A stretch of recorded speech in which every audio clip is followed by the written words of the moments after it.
Aqui, pessoal, a gente apresentar aqui o conteúdo sobre sintomatologia, né?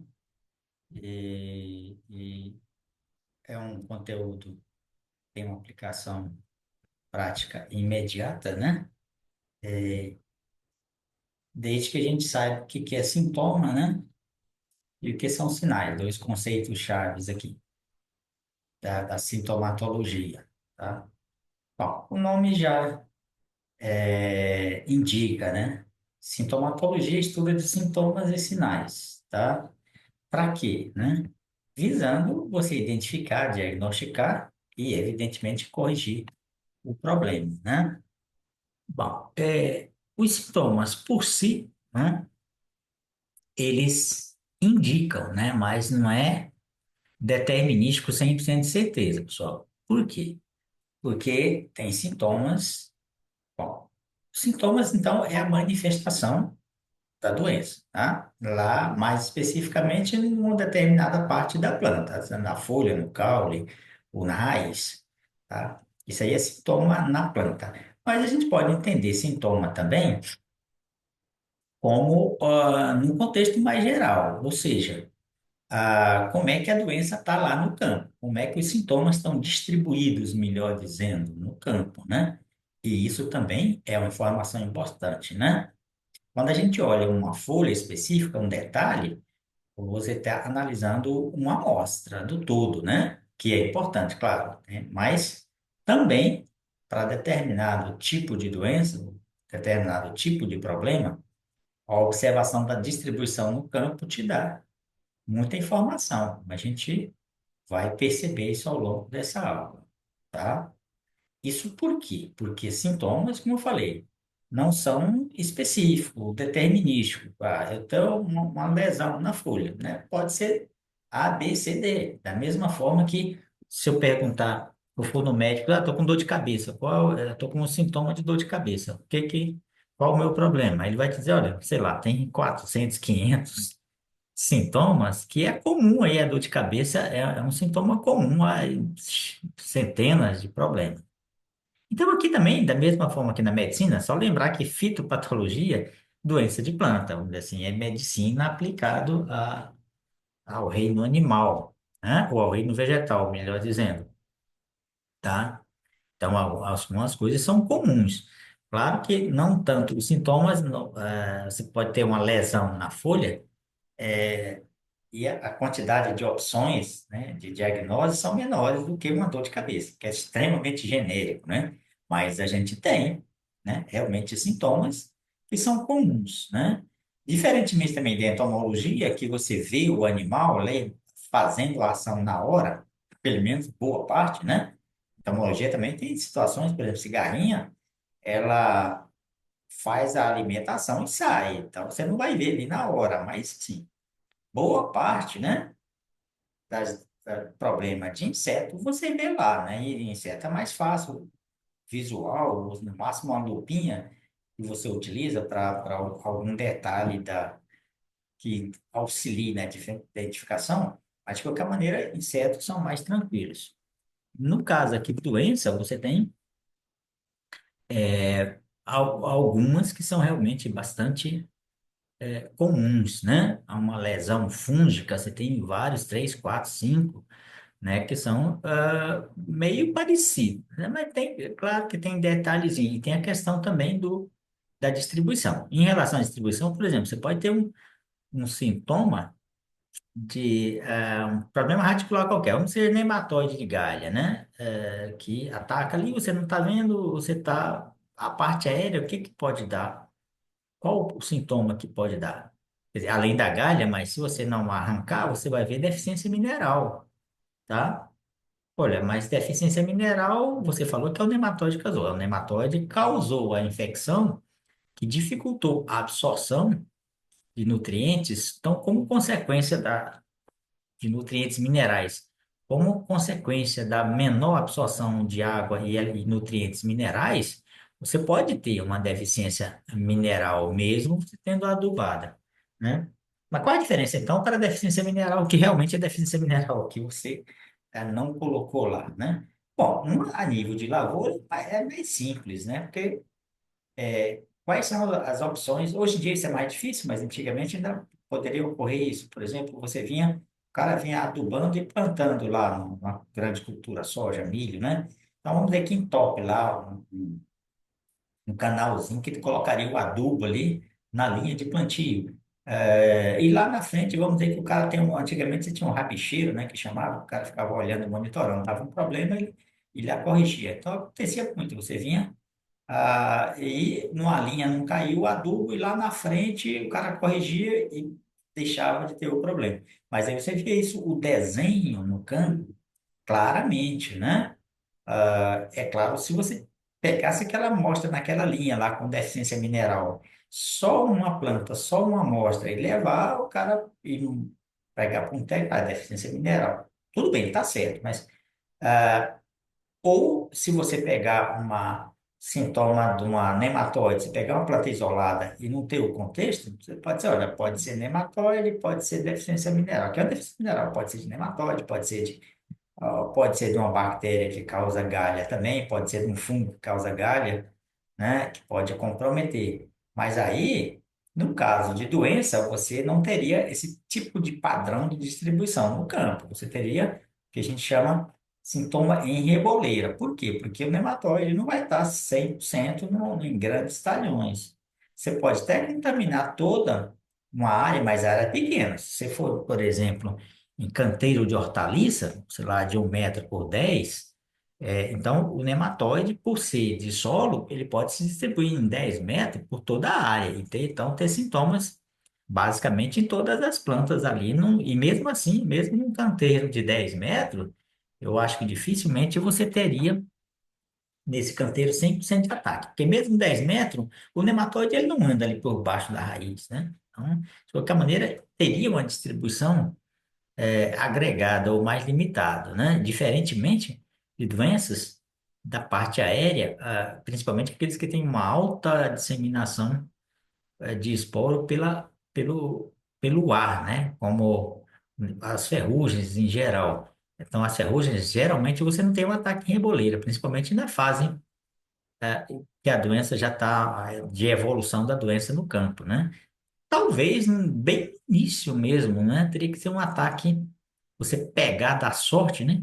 Pegar realmente bem no início, claro, ela sempre começa de um determinado local, né? Principalmente no caso da ferrugem, que vem de fora ali da área de plantio, né? Sempre vem de fora, nunca é o inóculo ali, da palhada ali que está no solo. Então, no caso da ferrugem, a não ser que você dê sorte, pegue bem no início, você vai ter ali um núcleo inicial, mas em pouco tempo você vai ter uma situação de generalidade ali de distribuição, tá?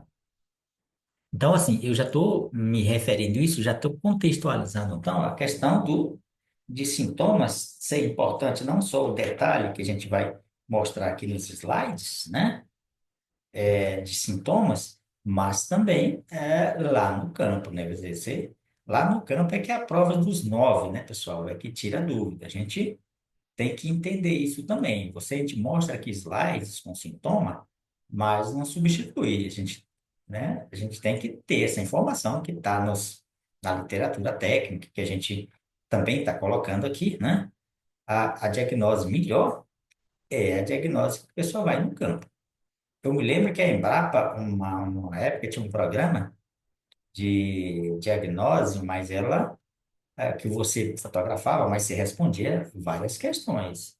Não é só você mandar a foto. Inclusive, hoje em dia tem até programa de computador, tem aplicativos, né, alguns alunos já me mostraram, que é baseado no sintoma ele dá diagnóstico. Ainda não são aplicativos porque, como eu falei, tem uma certa limitação essa técnica. Não, não limitação na técnica em si, mas a não ser que você faça uma diagnose, alguma coisa genética que através mas sim, ainda não tem. Tem para algumas doenças, né, tem diagnose em que você leva a folha, mas aí teria que ir lá no campo, né, e submete a uma radiação, a uma fonte de luz, né, e ele faz a diagnose. Mas aí tem todo um trabalho experimental, né, mas assim, você pegar uma amostra, né, da planta doente não garantia que você tenha a diagnóstico correto. Tem mais um detalhe que eu lembrei agora, que realmente a ida no campo é a melhor diagnóstico. Por quê? E eu sei disso na prática, por exemplo. O cara pode ter lá um problema, eu vou dar um exemplo aqui qualquer, sei lá, gomose de citros. A gomose é um fungo que ataca ali, próximo ali na raiz e um pouco ali do solo, ali no nível do solo. Então, é um fungo chamado Phytophthora, e ele cresce, coloniza ali o córtex de certa forma, aquela região ali, ele prejudica um pouco a translocação de água e nutrientes, dá um sintoma X lá, dá um sintoma característico ali, tá? Tudo bem. Então, você tem no seu talhão um problema com isso aí. Vamos dizer que o problema real seja a gomose, né? Inclusive gomose porque ele fica uma situação de goma ali próximo do solo. Tudo bem, mas aí a pessoa, vamos dizer que o produtor, é claro que ele, em termos de doença, ele não tem a mesma, ou não tem a obrigação de ter a mesma informação que o agrônomo, que o técnico. Então ele pode pegar, olha, as minhas estão produzindo pouco, minha laranjeira, e pega, eu vou levar uma amostra e levar para o laboratório. Tá. Então ele pega uma amostra, ele pega lá, vou pegar essas folhas aqui e leva, né, para ver o que que no laboratório vai dizer. Só que quando ele pega as folhas, ele pode também, além do problema da gomose, né, pessoal, ele pode ter lá fumagina, que é um fungozinho que cresce, que é motivado ali por o ataque de cochonilha, que acaba, que é uma doença pouco importante, vamos dizer assim. Então ele está lá com o pé morrendo, está secando porque. Mas aí ele pega uma amostra, né? Então ele retirou ali da planta uma determinada parte só.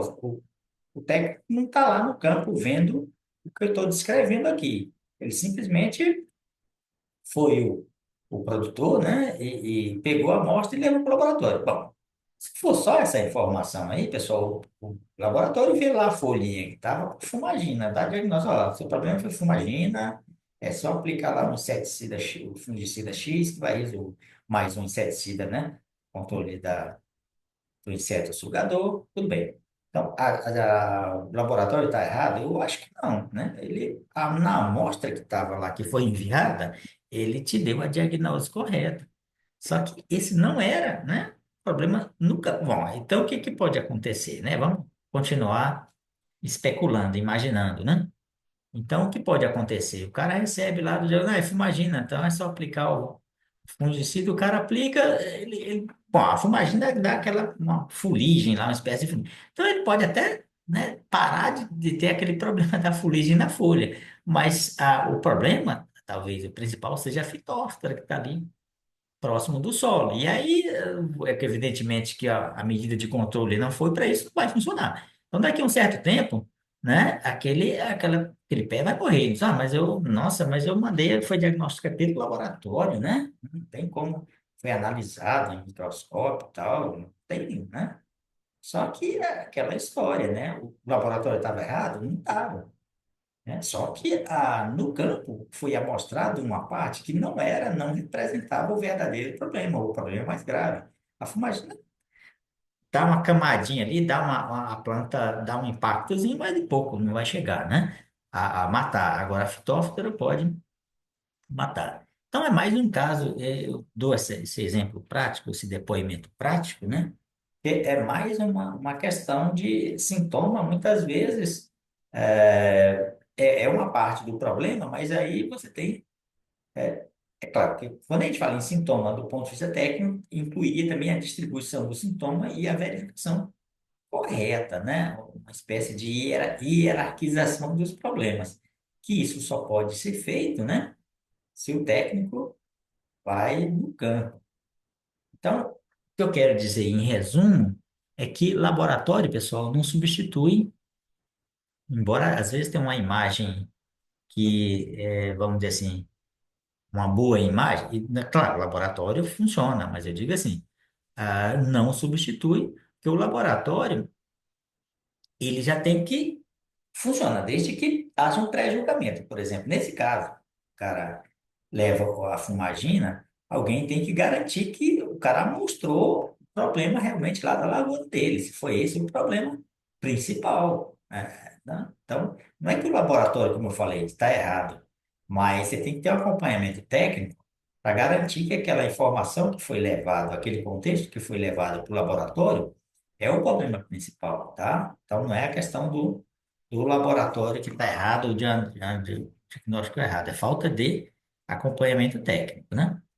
Isso é bom a gente saber disso porque valoriza, né?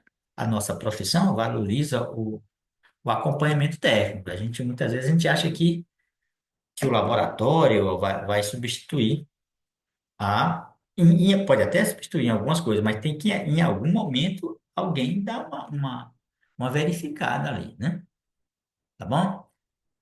Bom, então aqui a gente vai mostrar aqui nesses slides vários sintomas, né, de diferentes problemas, tá? A gente vai classificar os tipos de sintoma, né? É bom a gente classificar, pessoal, classificar? Estabelecer classes. O que é classes? São agrupar o sintoma, muitas vezes característico, por exemplo, pode ser de um patógeno ou de um grupo de patógenos, né? E isso já te dá insights ou já te dá ideias de controle. Basta você fazer esse carimbar nessa informação ou chegar a essa conclusão. Isso, por exemplo, é uma doença viral, né? E tem sintomas comuns a todos os vírus que já te dá ideias. Não precisa necessariamente você ter o diagnóstico específico. Ah, isso aqui é o vírus do mosaico do mamoeiro, ou é o vírus da melancia, do mosaico da melancia. Que às vezes só com o olhar já te dá essa diagnose genérica. Talvez aí o laboratório faria diagnose específica, né? Bom, é virose, mas é o vírus do mosaico do pepino, né? Aí você teria talvez medidas adicionais, mas com a diagnose genérica, baseado na sintomatologia, na morfologia, no que você vê no campo, né? Você já te dá direcionamentos. No caso, por exemplo, de doenças de origem viral, mesmo que eu não mande para o laboratório, eu já sei que se eu tenho quatro hipóteses de trabalhar, pode ser os mais comuns, vírus do mosaico da melancia, vírus do mosaico do mamoeiro, vírus do vira-cabeça do tomateiro, sei lá. Que é comum isso, são a transmissão via vetor, tá? Então, um vetor é um inseto, né? Seja uma cochonilha, seja uma pulgão, eu já posso aplicar um inseticida que pode pegar a cochonilha, pode pegar o pulgão, pode pegar a mosca branca, né? Então, eu já, independente de qual dos três é a hipótese correta que o laboratório vai me dar, eu já tenho, né, medidas que são suficientes, né? Mesmo que eu tenha essa diagnose preliminar, mais genérica, vamos falar assim, tá bom? Bom, e a gente tem dentro da sintomatologia o que a gente chama de sintomas e sinais. Sintoma é a manifestação do problema, né? E sinais, tá? É a própria estrutura do fungo que é, em algum momento, exteriorizado, né? Ou colocado para fora da planta ou do tubérculo. Aqui, por exemplo, a gente tem sinais, tá? Que são, nesse caso aqui da batata, esse mofo branco que está crescendo aqui, tá?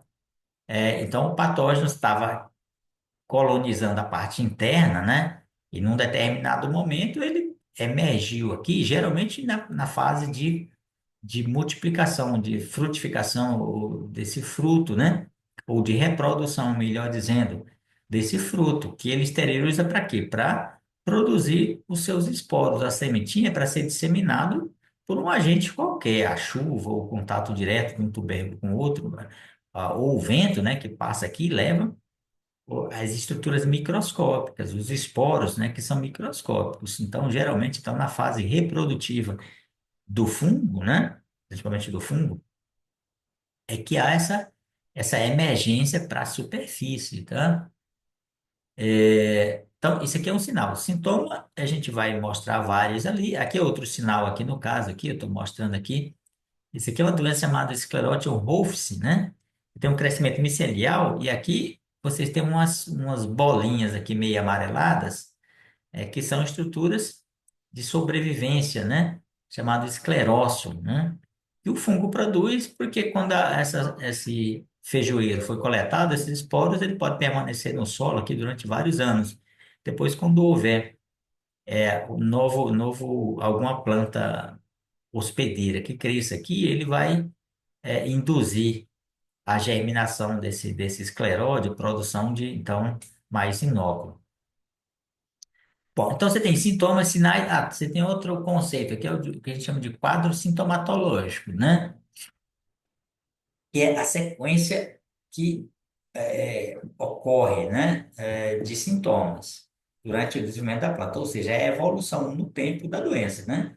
Então, a doença sempre tem um começo, que é um determinado, desde uma lesão na planta, né, que às vezes pode ser um pontinho qualquer, ou que a gente chama de sintoma de anasáquia, uma lesão anasáquica, né? É, esse sintoma pode crescer em tamanho, alguns não crescem tanto, mas cresce mais em quantidade, né, em densidade, que, por exemplo, ferrugem, ele tem um tamanho determinado ali, depois vai aumentando o número de pústulas, né, o de sintoma, e não a área, né, infectada. Então, a gente já está falando de padrões específicos, né? Então, esse quadro sintomatológico representa o que a gente visualiza ao longo do desenvolvimento da doença, né? O que que acontece no começo, no meio e no fim, tá? É a história, né, da doença ali, a evolução da doença, tá? Bom, então a gente, em termos de conceitos da sintomatologia, a gente falou em sintomas, sinais, quadro, né? Quadro sintomatológico, né? Esse quadro, quando a gente está ali evoluindo, eu estou abrangendo também esse aspecto da distribuição que eu já tinha comentado, né? À medida que a evolução no campo da doença, com o tempo, né? Ele pode ter um padrão de generalidade de distribuição ou não, ele pode continuar ali, limitado ali, aquela área, seja na cultura anual, seja na cultura perene, né? Caso ele limitar em determinados pontos, né?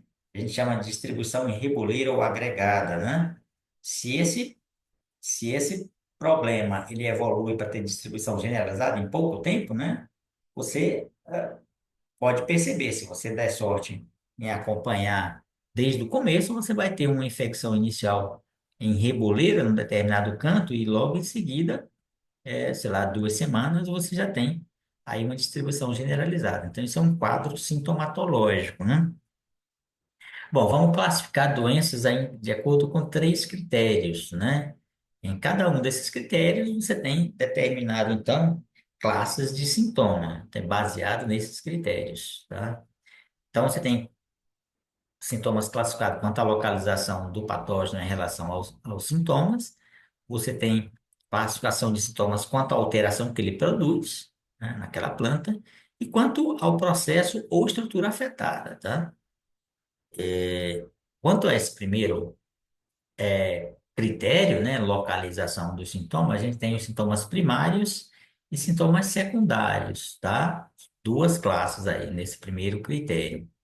Sintoma primário. No sintoma primário, o, o, sin- o sintoma está localizado no local primeiro. No local primeiro é onde, vamos dizer assim, vamos assumir que seja o local onde o patógeno está, tá? Então, quando a gente tem esse tipo de sintoma que eu estou mostrando aqui com a setinha, você tem lesões, dentro dessas lesões, você não está vendo a olho nu, mas o fungo está crescendo aqui dentro do tecido, né? Provavelmente ele já tenha emergido que alguma estrutura, mas não dá para você visualizar, tá? Então, é um sintoma primário, né? Então, esse sintoma resulta da ação direta nesse local aqui, né? Sobre o tecido que está onde o fungo está localizado, sobre o tecido afetado. Então, manchas foliares é um tipo de sintoma que, do ponto de vista da localização, a gente chama de sintoma primário, tá? Esse aqui é outro sintoma primário, então, se você quiser isolar o fungo, você vai isolar ele aqui dessa verrugose aqui, né? Então, primário vem de primeiro, né? Então, o sintoma está no lugar primeiro, ou no lugar que o patógeno chega primeiro, né? Então, eu gosto de fazer essa analogia, né? Para mim, vamos dizer assim, decorar, né? Então, e secundário está no segundo lugar, né? Se a gente considerar o primeiro lugar onde está o patógeno, o sintoma secundário vai estar no lugar segundo, tá? Então, o referencial aí é o patógeno, referência um, né? É, então, o sintoma tá aonde o patógeno está é primário.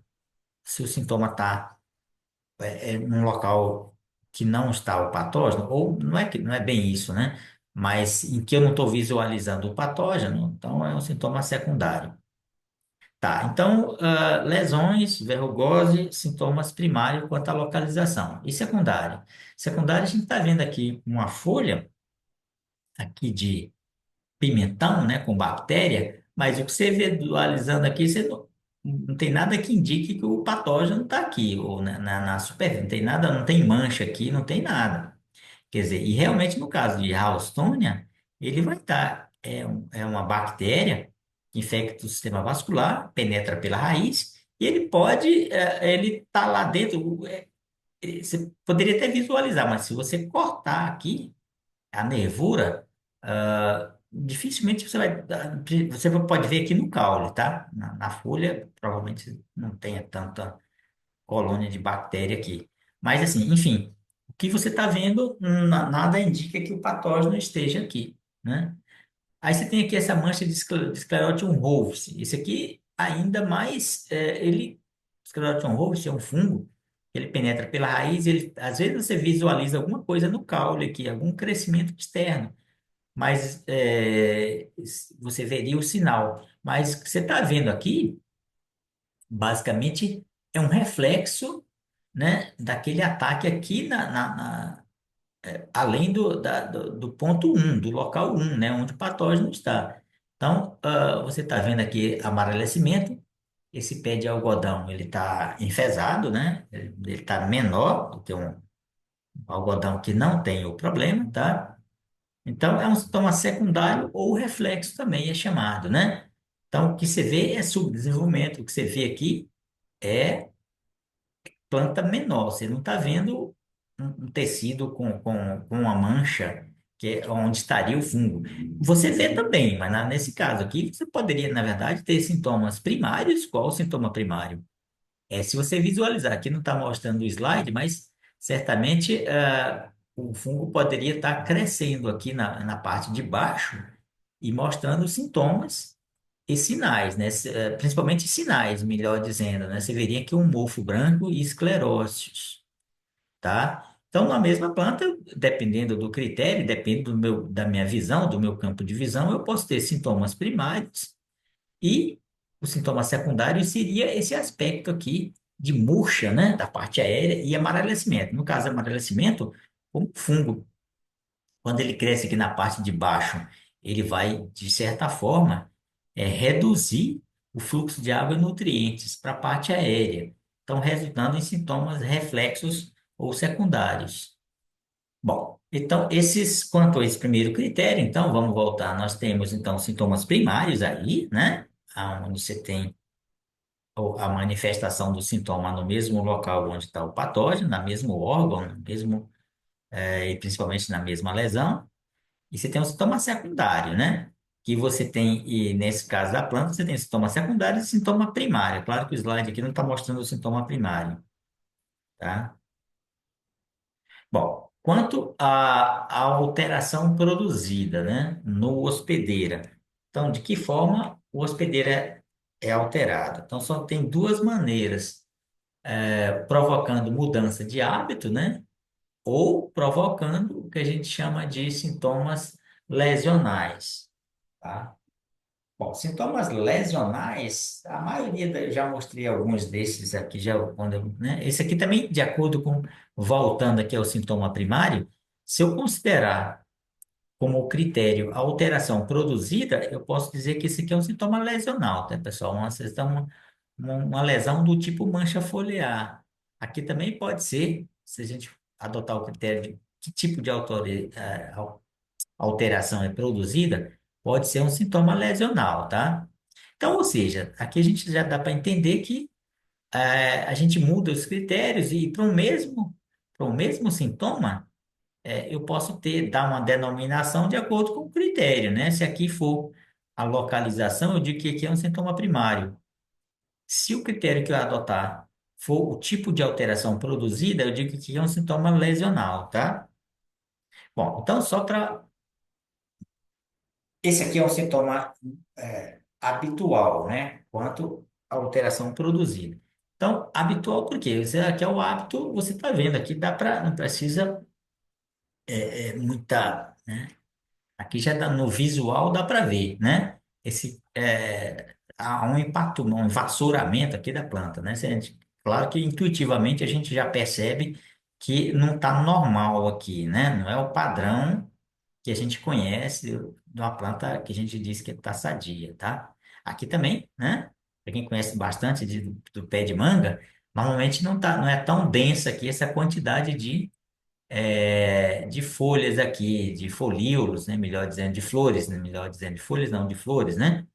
Parece que há um excesso aqui de emissão aqui nessas flores, tá? É claro que isso não quer dizer que vai produzir mais manga, né? Normalmente vai produzir, vai reduzir, né? Então, é um sintoma habitual. No caso aqui do pimentão, é uma virose, né? Vírus do pimentão. No caso aqui da mangueira, é um fungo, né? Bom, e aqui também já começa quando a gente fala em sintomas habituais, já, né? A gente já começa a pensar. Bom, sintomas habituais, geralmente, é uma manifestação de um tipo de ataque, vamos dizer assim, mais delicado. O que que é um ataque mais delicado, né? Um sintoma lesional é uma lesão provocada por quê? Por ação do fungo, uma ação parasítica, né? Direta, né? Se ele come ali, muitas vezes ele mata aquele tecido antes de ele degradar matéria orgânica, utilizar matéria orgânica, tá? Aqui, por exemplo, virose, na verdade, ele não, o efeito principal é uma alteração, vamos dizer assim, no metabolismo, que faz com que talvez haja um desbalanço hormonal. A gente sabe que onde estuda fisiologia, a emissão de brotações resulta de um balanço que é controlado pela planta, um balanço hormonal, gibberelina, ácido. Bom, eu não sei detalhes aqui, eu só estou jogando assim uma informação, mas a parte da fisiologia, né? Sabe, se a gente for estudar, voltar lá na fisiologia do desenvolvimento da planta, né? A gente tem a informação geral, né? Que isso resulta de um controle baseado em hormônios, que é exercido, é dominado pela planta. Então, quando o fungo invade, ou no caso aqui, por exemplo, da virose, né? De alguma forma, a multiplicação viral a planta está trabalhando para multiplicar o vírus, vamos dizer assim, então ele acaba impactando nesse balanço de alguma forma, não sei de que forma, né? Só quem for estudar isso aí a fundo, a fisiologia, a fisiopatologia, melhor dizendo, né? Pode descrever, mas aqui para nós também não é importante, né? A informação importante no momento agora é que, de alguma forma, esses, vamos dizer, essa captura do vírus, eu falo captura do metabolismo, né? Para multiplicar a partícula viral, faz com que haja um desregramento, um descontrole nesse balanço hormonal que era exercido pela planta, né? Então faz com que apareça isso. Qual o prejuízo disso aí? Nesse caso, você vai, evidentemente, esse excesso de brotação vai se dar, mesmo que não mate a planta, né? Vai se dar em torno de a redução da produção do número de pimentões produzido nesse tipo de planta aqui, que está com excesso de brotações, né? Por uma questão, de balanço energético mesmo. Para você produzir mais brotações vegetativas, isso é feito à custa de matéria orgânica que iria para formar os pimentões, né? Só para a gente ficar aí na fisiologia, entender aí a parte fisiológica. Aqui é a mesma coisa, né? Nesse caso também, esse sintoma aqui de malformação, aqui no caso é fusário. Bom, o fusário tem um detalhe, né, pessoal? O fusário, ele sabe que ele produz Na fase sexuada, ele é chamado giberela. O primeiro hormônio vegetal descoberto, na verdade, foi descoberto em fungo, né? É chamado giberelina. Giberelina, não por acaso, né? Mas porque o nome do fungo era giberelina, essa substância que depois se denominou de hormônio, foi descoberto nesse fungo aí, produzido por esse fungo Gibberella, que na fase assexuada é chamado fusário. Daí o nome, né, direto, né, foi achado na Gibberella, então Gibberellina, tá? Depois se descobriu que esse hormônio também era produzido pela planta, tá? Então, certamente esse fungo, ele teve ação parasítica, né, de extrair um pouco mas o efeito, o impacto principal desse fungo aqui, tá, foi vamos dizer assim, no desbalanço hormonal provocado provavelmente pela giberelina produzido pelo fungo, ou o fungo induziu a planta a produzir giberelina no momento em que não era para ser produzido, né? Daí esse excesso de proliferação da inflorescência, tá? Bom, e aqui os sintomas lesionais. Eu já tinha mostrado anteriormente, né, quando a gente mostrou o critério de localização, sintomas, né, sintoma lesional. Então, bom, e o terceiro critério, né, é quanto à alteração numa determinada estrutura ou no processo, né? Quanto à alteração na estrutura, um primeiro categoria, né, é esses sintomas histológicos, tá? Então, esse primeiro sintoma, né, a gente é chamado granulose, né, como vocês estão vendo aqui. É claro que o slide está mostrando uma folha com as lesões aqui escuras que a gente está apontando aqui com o cursor, né, pessoal? Bom, mas você pode dizer, mas você falou granulose. O que é granulose? Então, vamos ler aqui. São produção de partículas granulares ou cristalinas em células degenerescentes. Em células, que está falando, é dentro da célula, tá? Por exemplo, melanose em folhas. O que é melanose? Então, é uma quantidade de melanina que é produzida ali no interior da célula. Você não está vendo melanina, né? Aqui, né? O que a gente está vendo é um tecido escuro, tá? Então, a gente mostra um sintoma. Lá na frente, a gente vai ver sintomas morfológicos, tá? Mas aqui, entenda, né?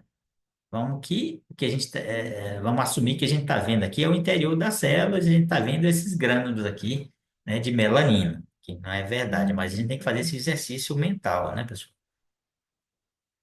Aqui é chamado plasmólise, né? Normalmente eu estou vendo aqui um sintoma morfológico. No- Como sintoma morfológico, isso aqui é chamado uma podridão mole do tubérculo da batata, né? Mole porque você tem um tecido encharcado aqui, às vezes um mau cheiro, né?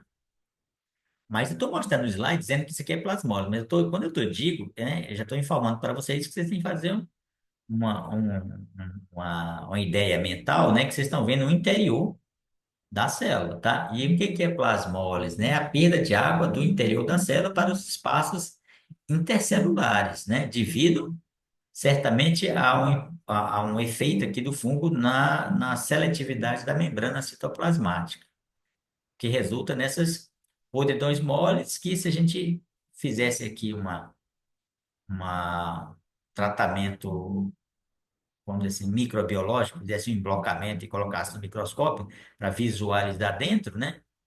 Você poderia ver a plasmólise aí, né? Aqui, vacuolose também é a mesma coisa, você não está vendo vacúolos aqui, mas se a gente, né, fizesse novamente, né, uma análise microscópica desse tecido aqui, você veria vacúolos dentro aqui do interior. Bom, sintoma morfológico. Bom, ali eu falei que esse critério aqui está se referindo a alguma estrutura da planta ou algum processo, né?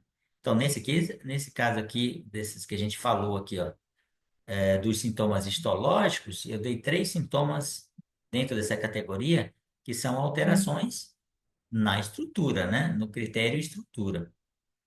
O sintoma fisiológico, a alteração produzida não é em estrutura, mas é no processo, tá? Então, quanto à alteração nesses processos, a gente tem os sintomas fisiológicos, que aí a gente tem aqui três ou quatro exemplos aqui de sintomas fisiológicos. Por exemplo, tiração direta e sintoma fisiológico não dá para a gente ver, visualizar, vemos assim, no sentido que a gente vê uma estrutura afetada, né, pessoal? Né? Por exemplo, aumento da transpiração. Eu não posso ver o aumento, tá? Eu posso medir o processo, né, num tempo A, e no tempo B. Então, é ver se, né? Então, ele é instrumentalizado, ele é visto, vamos dizer assim, a partir de instrumentos que eu coloco ali para observar, seja um aparelho, algum aparelho que meça essas interações aqui, na respiração, ou seja, a respiração é um processo. Bom, o que que resulta? Quando eu estou medindo transpiração, eu não meço o processo, mas eu meço alguma substância que indica que aquele processo ocorreu, né? A gente, na respiração, a gente lembra da fisiologia, né? É produzido, é consumido oxigênio e no final sai CO2, que é aquela quebra ali do ciclo de Krebs, quebra de substância orgânica e a produção de energia. Então, eu posso medir isso aí, por exemplo, pelo resultante final do processo. A planta ela está emitindo mais CO2, né? Então, o aparelhinho que eu vou colocar, o instrumento, é um medidor de CO2, né? Então, ela está liberando mais, ou ela está consumindo mais oxigênio, um dos dois. Então, não dá para visualizar, né? Eu posso instrumentalizar, medir algum parâmetro que indique que aquele processo aumentou ou diminuiu, tá? Então, bom, utilização direta. A gente tem um exemplo aqui do clavíceps purpúrea, né?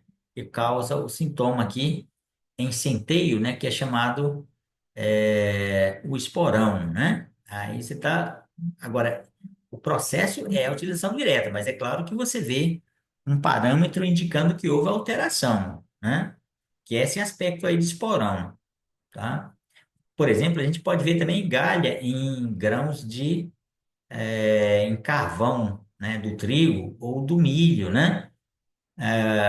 O processo fisiológico é a utilização do nutriente ou do amido que iria para formar, encher o grão do milho ou o grão do trigo, essa matéria orgânica é utilizada pelo fungo para produzir teleosporo do fungo. Aí você vê aquilo como uma massa de teleosporo. Então você vê uma estrutura, mas você está vendo uma informação, uma estrutura que denuncia o que está indicando que houve uma alteração no processo fisiológico, numa fisiologia normal da planta, tá? Bom, aumento na respiração é comum, não só a doenças. Aqui a gente está dando o caso aqui, por exemplo, do trigo, né, atacado por Urtilago que causa o carvão, né, agente do carvão. Ele, além do sintoma que a gente pode ver visualmente, né, se a gente medir a planta do trigo, você pode detectar até 20% de aumento na taxa de respiração em relação à planta sadia, tá? Então tem que ter o padrão. Só que a respiração também, ela pode aumentar não só devido ao ataque de fungos, mas eu acho que de outros agentes que causam estresse na planta, tá bom? Então não é específico, né? Bom, mas isso aí também não é para todos os fungos, então não é a diagnose específica, é genérica aqui para fungo, bactéria, vírus, né? Por quê? Porque quando a planta é atacada, o que que a respiração faz? Vamos lembrar da fisiologia, né? A respiração é a quebra do carbono lá de 6 carbono, né? Do açúcar para produzir ATP, que vai depois ser utilizado, por exemplo, para biosintetizar substância de defesa da planta. Então, se a gente assumir que toda planta que é invadida, mesmo que a doença ocorra, mas há uma resistência da planta, então sempre vai haver para qualquer infecção fúngica ou bacteriana ou viral, a planta tem que aumentar a taxa normal de respiração para dar conta de instrumentalizar seus mecanismos de defesa, tá? Então, já dá para ver que isso é um sintoma normalmente inicial. Entendeu? Mas, professor, bacana, se a gente pode já detectar a doença bem no início, ainda antes ou às vezes, quer dizer, depois que o patógeno invadiu, mas às vezes, muitas vezes antes de aparecer sintoma, eu já posso entrar com medidas de controle. Tudo bem, mas só que aqui é complicado, né? Que não é só doença, mas vários outros fatores, tá? Bom, o terceiro, a alteração na transpiração do hospedeira, né? Que é transpiração, né? Se refere a aquela transporte de água, né, através do xilema, né? Ou a perda de água, que é um processo natural, né? Toda planta sadia transpira, mas aqui no caso de planta doente, né? Você tem uma taxa de transpiração além do que seria numa planta normal, do que aconteceria no caso de uma planta normal, né? Outro processo, bom, isso aqui também, como eu falei, não dá para você, não é no visual, né, pessoal? Isso aqui só com instrumentos poderia possibilitar isso. Certamente também, eu acredito que não seja específico aqui para fusário, tá? Pode, eu dei o exemplo aqui de fusário, mas não só. Fusário causa uma infecção vascular. Então, não vou dizer que seja comum para todas as doenças, mas pelo menos para as doenças vasculares, provavelmente seja comum. A gente tem fusário, você tem verticílio, você tem Ralstonia solanacearum, que causa essa alteração na transpiração, né?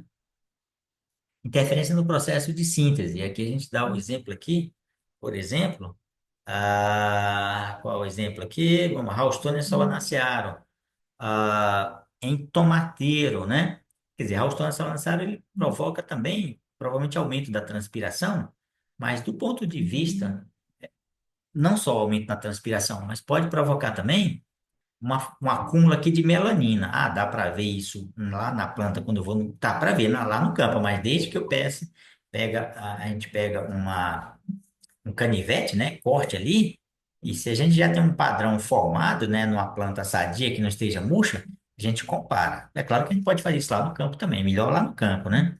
Eu vejo que a planta está murcha, eu corto ela e comparo com a planta que não está murcha, né? E visualizo, no caso aqui de murcha de Ralstonia solanacearum, vai aparecer escurecido ali na área mais ou menos correspondente ao sistema vascular, ao xilema, né? Isso é propiciado por acúmulo de melanina, resultado que interferência no processo de síntese. Não era para estar produzindo melanina ali numa planta sadia, né? Ali dentro do sistema vascular, ok? Bom, e o terceiro, né, categoria, né, dentro aqui da alteração, o processo afetado, estrutura ou processo afetado, a gente tem os sintomas morfológicos. Esses são utilizados, vamos dizer assim, são os mais próximos aqui que a gente pode utilizar no dia a dia, né? O que a gente vê, né? Não só na planta, mas vamos dizer como um quadro sintomatológico geral ali no campo, tá? Então, aqui também você tem subdivisões, né? Sintomas morfológicos. Então, aqui nós estamos no terceiro critério, né? Alteração num determinada estrutura ou processo. Então, vamos trabalhar aqui agora os sintomas morfológicos. Eles subdividem em sintomas necróticos e sintomas plásticos. Sintoma necrótico, eu gosto de fazer analogia, né, com uma palavrinha que às vezes vocês não estejam acostumados a fazer isso, mas é bom acostumar no dia a dia, né?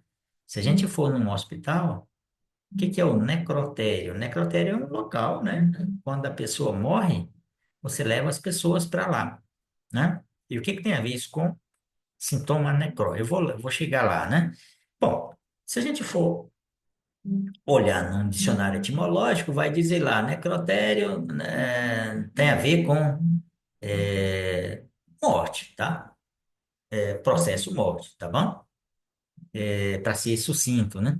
Então, e é claro que o termo pode ser utilizado, né, para gente, para animal, né? Ou para planta, né? Tem, no caso aqui, tecido de planta, mais especificamente. Ou área de determinada planta, ou órgão da planta, né? Então, um sintoma necrótico reflete, então, a morte. O que que normalmente está associado à morte do tecido? O escurecimento, né? Pela morte do tecido em si. Se aquele grupo de células morre, né, pessoal? Antes de morrer, uma das coisas é a produção de melanina, né? Antes da planta morrer, que é a produção e acúmulo de melanina naquele tecido, né? Ou, às vezes, o processo de desidratação do tecido, né? De forma mumificada. Então, a gente vai ver isso, né? Quando ao vivo, vamos dizer assim, nos próximos sintomas. Mas, então, o sintoma necrótico manifesta aspectos aí que acontecem após a morte ou antes de morrer, né? Ou antes do tecido estar completamente morto, né? Então, tudo que se refere a esses aspectos visuais morfológicos, né? Então, de morte, não são sintomas necróticos. E sintomas plásticos, tem a ver, o que que é plasticidade? Novamente, pode ser aumento ou diminuição de determinado órgão, né? Ou de uma organela, ou de um pigmento, né? Um aumento ou diminuição de um determinado pigmento. Ou seja, tem a ver com quantidades de, ou de número de células, pode ser um aumento do número de células, que acaba causando em geral, galhas, né? Ou bolhosidade, ou diminuição de algum subcomponente celular, né? Diminui a quantidade de clorofila, né? Então a planta fica um verde mais clarinho, né? Ou amarelecimento que precede a necrose, né? Desculpe, aí é sintoma necrótico, né? Tá, vamos em sintomas então, especificar mais uma subdivisão de sintomas necróticos. Plésio, né? Plésio significa, se a gente for olhar em dicionário, antes da morte, né? Então, qualquer coisa que indique que aquele ainda não chegou à morte, mas está em degeneração, aquele protoplasto, né? Então, um desses sintomas pode ser esse amarelecimento, né? Deixa eu mostrar aqui, então, com essa parte, o sintoma plesionecrótico é só essa faixinha aqui, que eu estou amareladinha, né? Você tem aqui uma bolinha preta, né? Uma mancha necrótica. Então, é um sintoma, já que a gente chama holonecrótico. E essa parte aqui é a parte em que o sintoma, a gente pode carimbar ela como plésio, né? Então, aquele aspecto antes da morte, antes da necrose total. É chamado amarelecimento, esse halo, né? Que é provocado aqui por esse fungo aqui no inhame. Aqui é outro, que a gente chama de encharcamento, né?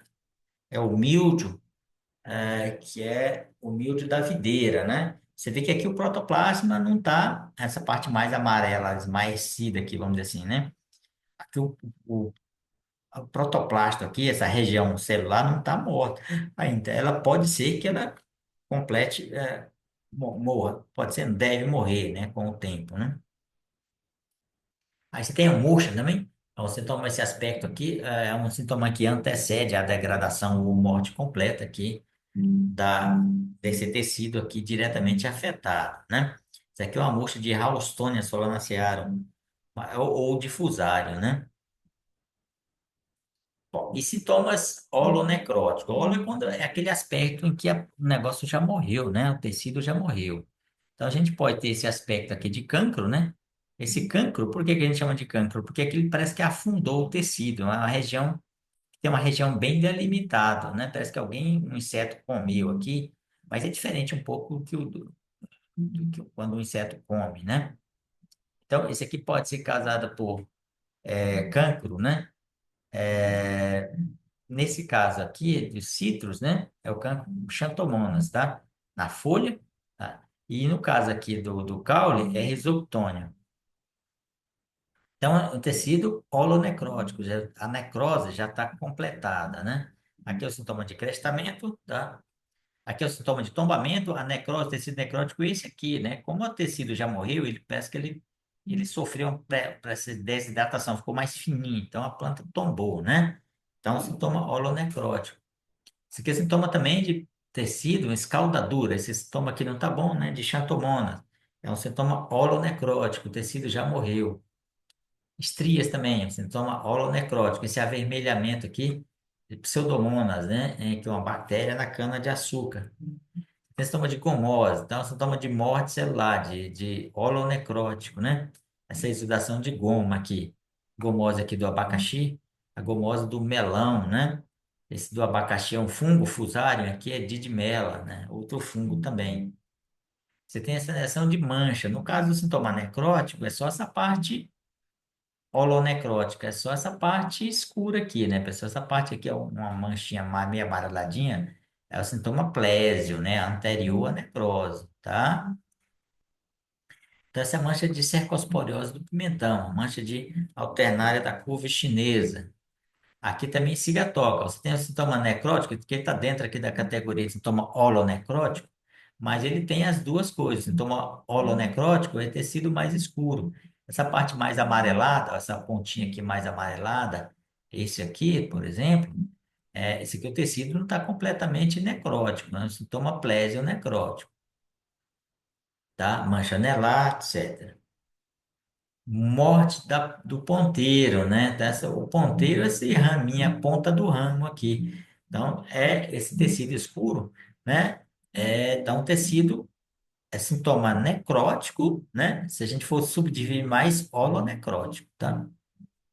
Tá? A morte descendente da mangueira causada pelo fungo. Sintoma de mumificação também, aqui é um sintoma necrótico. Dentro dos sintomas necróticos, a gente subdivide ainda holonecróticos. Se a gente já for mais fundo, né?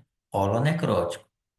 Perfuração também, né? É um sintoma de morte de tecido, específico aqui, né? O tecido, essa perfuração resulta da queda do tecido. O tecido se torna necrótico e acaba ele perdendo o contato aqui, essa região, né? Por um determinado processo fisiológico qualquer, que aqui não importa, mas resulta ainda do processo de doença, né? Dá esse aspecto de perfurada, a folha perfurada. Então, é um sintoma necrótico, dentro dos necróticos, holonecrótico. Sintoma holonecrótico, esse tempo de formação aqui, né? Pústula é um sintoma específico, porque, por exemplo, pústula de ferrugem. Esse aqui é uma pústula, aqui é a ferrugem do feijoeiro, são lesões pequenas, ele não aumenta de tamanho, ele aumenta em quantidade. Aqui você está vendo essa massa marronzinha aqui, ó, avermelhada, vamos dizer assim, é característica é dado pelos esporos do fungo, né? Aqui também, esse aspecto amarelado, né? Você tem uma pústula maior, né? E esse amarelado é dado pelo conjunto aqui dos uredosporos do fungo. Aqui, no caso, Psinia em goiaba, né? Aqui é Uromyces. Aqui é a pústula de Albulgo cândida, que é chamada ferrugem branca, mas é um fungo que não é da mesma categoria, da mesma ordem desses dois aqui. É da ferrugem do feijoeiro, da ferrugem do goiabeiro. Na verdade, é um homicetum, completamente diferente, né? Mas que é chamado aqui popularmente de pústula, né? O tipo de sintoma. Mas tem a resinose, né? A gente já viu ali nas coníferas, a seca, a gente já viu também a sequinha do ramo ali. Bom, e os sintomas, claro, tudo que a gente viu aí, né? Sintomas morfológicos, a gente vê a primeira categoria, sintomas necróticos, e agora os sintomas plásticos, né? Eu já falei que sintoma plástico se refere em aspectos quantitativos, seja a nível de um componente celular ou do próprio número de células, tá? Mas a gente vai ver aqui a resinose, né? Então, é um excesso. Opa, deixa eu ver aqui. Desculpa. Desculpa, é esse aqui. Sintoma. Bom, e dentro dos plásticos, a gente tem hipo e hiper, né? Se a gente. Hipo, né? Sempre é alguma coisa abaixo. Hipopótamo. Potamos vem de rio. Estou fazendo analogia com hipopótamo. O que que tem a ver hipopótamo com sintomas? O que tem a ver, pessoal? Eu gosto de comentar, né? Que a gente vê esse nome esquisito, a gente, em vez de ficar choramingando, a gente vai à luta, né? Vai olha no dicionário, vê outras aplicações daquele termo, até para a gente fazer uma analogia bacana, a gente fica fácil. Porque eu estou falando isso porque eu já fiz isso, né? Eu já fui para hipopótamo, quando eu li isso aí, hipo significa abaixo, né? Porque o hipopótamo ele tem o hábito de ficar sempre abaixo da água, né? Quer dizer, abaixo não, mas ser um habitante ali da água, né? O meio ali, né? Mas assim, mas é o nome, hipo é porque ele gosta muito de imergir na água, ficar abaixo da superfície de água, né? Então, aqui é a mesma ideia. Então, hipo dá aquela ideia de menos, né? E plasticidade se refere a você aumentar a quantitativa, aumentar ou diminuir, né? Se for hipo, você está diminuindo. Se for hiper, você está aumentando. A plasticidade tem a ver com você aumento quantitativo, aumento ou diminuição, ou alteração quantitativa, melhor dizendo, né, pessoal? Tá bom? Só para a gente fazer assim um link aqui bacana. Então, o albinismo, né, é hipoplástico. Então, deficiência no caso não de células, mas pode ser de célula, mas de um componente específico. No caso aqui, cloroplastos e clorofila, tá? clorose, hipo, né? Então, se está mais verdinho, mais claro, essa parte mais é o amarelado, é porque tem menos clorofila. Então, hipo, então tem menos quantitativamente. Não é sintoma de, aqui não é necrose, é que resulta de morte de tecido, né? A planta pode continuar aí, e com esse tecido aí deficiente, vamos dizer assim, né? Com essa clorose. Aqui o estiolamento é uma mistura de um sintoma que a gente tem hipoplástico e hiper. Hipoplástico, porque você vê que essas folhas estão amareladinhas, para de clarinho, ou seja, está uma deficiência em algum componente quantitativo aqui, né? Não é morte de tecido, tá? Então, e por outro lado, você tem ela está caneluda, que a gente chama. Então, por que que está caneluda? Porque tem um número de células maior aqui que estão compondo esse caulezinho, né? Então, ou seja, houve um crescimento do número de células e, ao mesmo tempo, então houve uma divisão exagerada, né?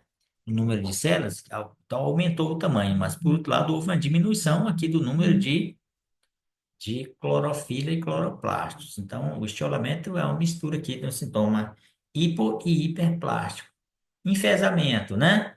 O enfesamento que vocês estão vendo aqui é esse tamanho menor, né? Por que que está um tamanho menor? Porque os entrenós estão mais curtos. Por que que o entrenó está mais curto? Porque houve menos divisões celulares, né, ao longo do desenvolvimento aqui dessa planta. Então, se menos células se dividiram, evidentemente que dentro de um eixo aqui da cana do milho, né, ele vai ficar menor, tá?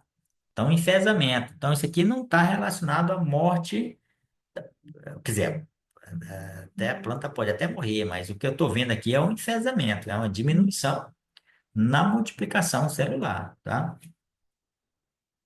Claro que eu tô vendo, então, só para. Tô vendo aqui deficiência mineral, mas aqui esse aspecto aqui já talvez algum tecido, talvez eu esteja vendo tecido necrótico. Se eu me referir a essa parte aqui, né? Desse pé aqui, é um sintoma necrótico, nessa margem aqui, esse tecido aqui morreu.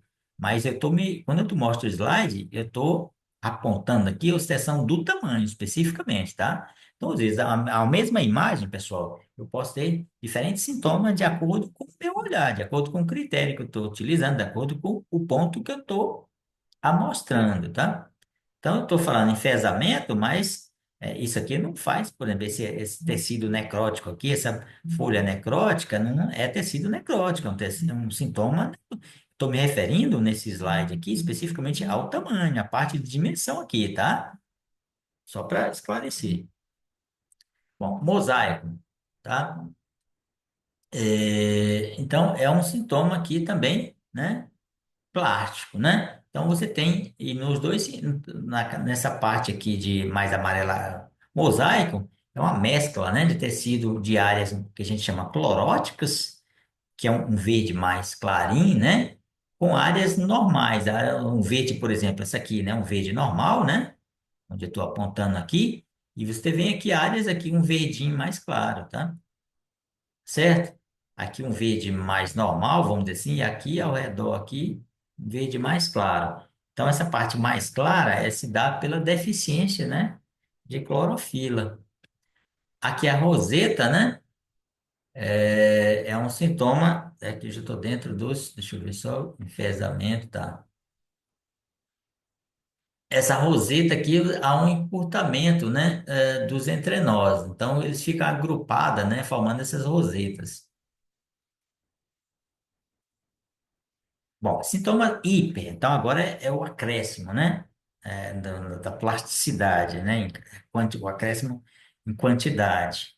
Então você tem bulhosidade, por quê? Porque em relação às células aqui da margem, superfície superior, elas cresceram mais do que se multiplicaram, né? E cresceram em tamanho, mas houve uma multiplicação mais acelerada do que as células que estão ali na epiderme inferior, tá?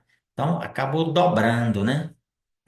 Isso é fácil de entender, né? Se cresce mais, há todo um balanço, né? Quando a folha está crescendo, está expandindo a lâmina, né? A mesmo número de divisões celulares das células aqui da camada superficial superior tem que ser da inferior. Se houver um desbalanço, crescer mais, multiplicar, ela vai dobrar. Se for mais na parte de cima, vai dobrar para baixo, né? Então, esses são detalhes aí. Bolhosidade, bronzeamento, excesso de formação aqui já é excesso aqui, né? Bronzeado talvez seja antocianina, talvez, né?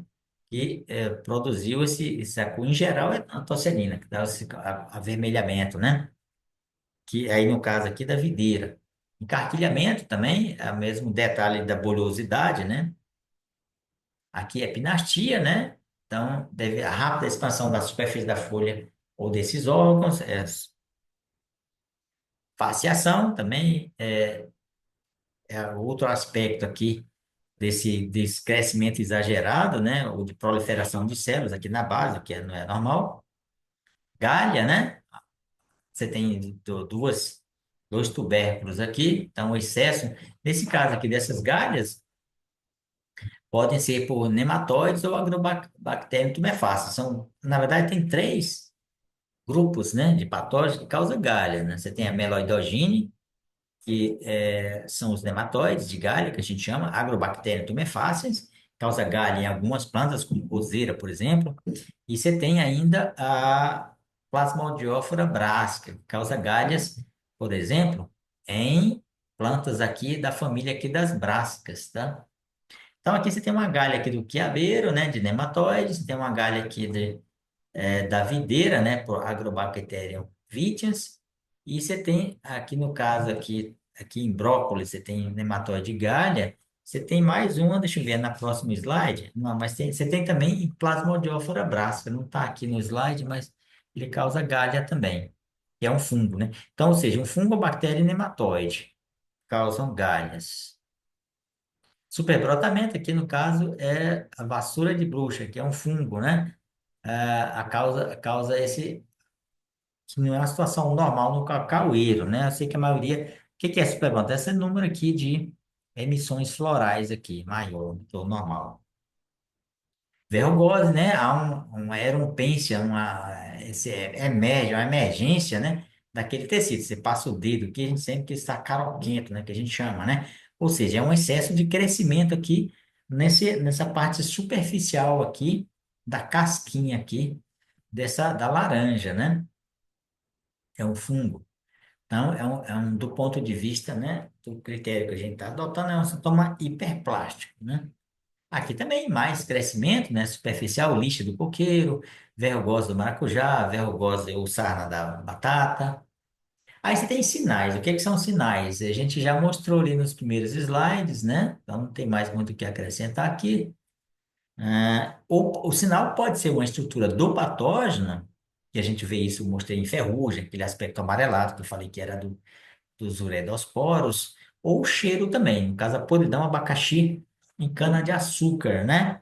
A gente chama de sinal, tá? Ou a podridão da, da batatinha inglesa, né?